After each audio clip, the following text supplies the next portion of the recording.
But here's what has resulted. In the 4 weeks since the articles of impeachment were passed, the case against Donald Trump has gotten stronger. Public support for impeachment has grown. There is definitively more pressure for witnesses and a higher likelihood that will happen, even if it still remains unlikely in the aggregate. And oh, by the way, the trial is now probably going to run into the State of the Union address, so the president won't be able to go before the nation and declare himself cleared. Here to discuss where things stand politically on this momentous day is Danny Weiss, former chief of staff to Speaker Nancy Pelosi, a senior fellow at Century Foundation, and Mieke Eoyang, former defense policy advisor to Senator Ted Kennedy, and a vice president of the National Security Program at Third Way and MSNBC political analyst. Let me start with you, Danny, because you work for the speaker. Your evaluation of where this all ended up. Well, I think she played the cards that she had, as you said. She allowed the conversation to be enlarged. Had she turned the articles over immediately, in all likelihood, there would have been a dismissal. There wouldn't have been as much attention. You think there would have been a dismissal? I think you would have had a greater likelihood because there wouldn't have been as much discussion of all this new evidence. During the impeachment trial and during the Mueller report investigation, the Republican argument was, this is all a hoax, there's nothing there, look away. Obviously, that's not true, but that was their argument.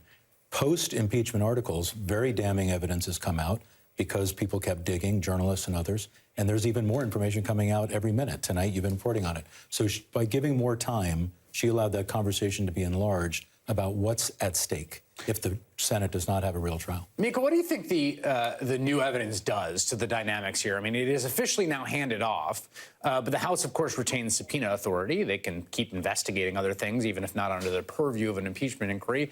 And we keep, they're going to keep releasing more and more documents from the person who's at the center of it, Lev Parnas. Yeah, I think we would expect to see even more. Don't forget, we still have Rudy Giuliani, who has said, or sorry, not Rudy Giuliani. We have John Bolton, who said that he would answer a Senate subpoena, who also has been involved in these conversations with the president. Lev Parnas has been willing to come forward. I think one of the challenges that the senators face here is that the evidence keeps mounting. And there's no legal requirement that says that once the articles of impeachment are voted on, that the House stops collecting evidence. This is like a grand jury indictment. You can continue to collect evidence and present it at trial as long as that trial is ongoing. What do you think of that? I think that's very important. She's absolutely right. This evidence that's emerging now is painting an exceedingly clear picture.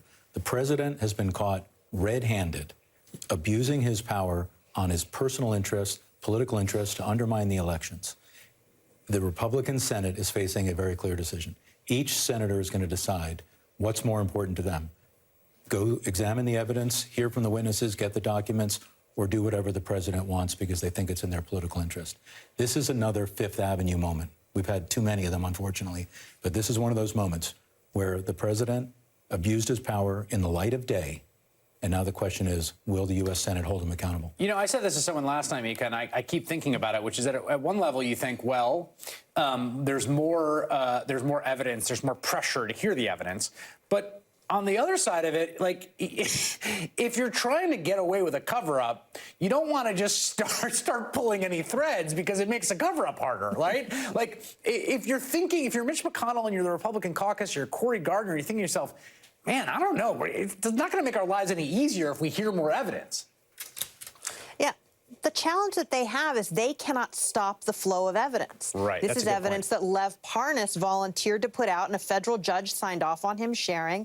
There are other people who are going on television every day and who have more to tell, right? There's this Bolton book that's coming out. We've got all these other names of other people who may or may not start cooperating or who may have other devices that can come forward. They just cannot stop it, and it all winds up in the press. They have a real transparency problem, and that's the American people are going to find out. So then the question is, are you here for justice and finding out the truth, or are you just in the tank for the president to cover up the scheme? How do you think Pelosi now views her role, right? I mean, it's been fascinating to watch her because for a long time, I think it's fair to say she kept the reins tight on the caucus. She did not want to impeach. Absolutely.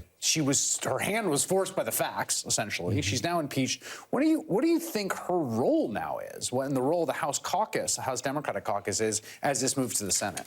Well, two things are going to happen. One is right now the managers and the staff of the three critical committees, Intel, Judiciary, and Oversight, are preparing, doing their due diligence, coming up with all the motions that they can possibly come up with to offer when they're in the Senate, and what their main arguments are going to be. The next phase of that will be that while the trial is going on, these committees are going to continue to be doing their investigative activities. So there could be even more information. They would then feed that to the managers. They're not going to stop investigating, as Mieke was mentioning. They're not going to stop investigating. And some of the people, I just want to mention the managers, very diverse group in seniority and in racial, gender, and in their backgrounds. A couple of them are excellent on television. Congressman Hakeem Jeffries, he was one of the managers of the Democratic Message in the 2018 campaign committee, and he's also known for his famous Democrats are down with NDP when he nominated her to be Speaker. So he's very good on TV, and I think he'll come across very well.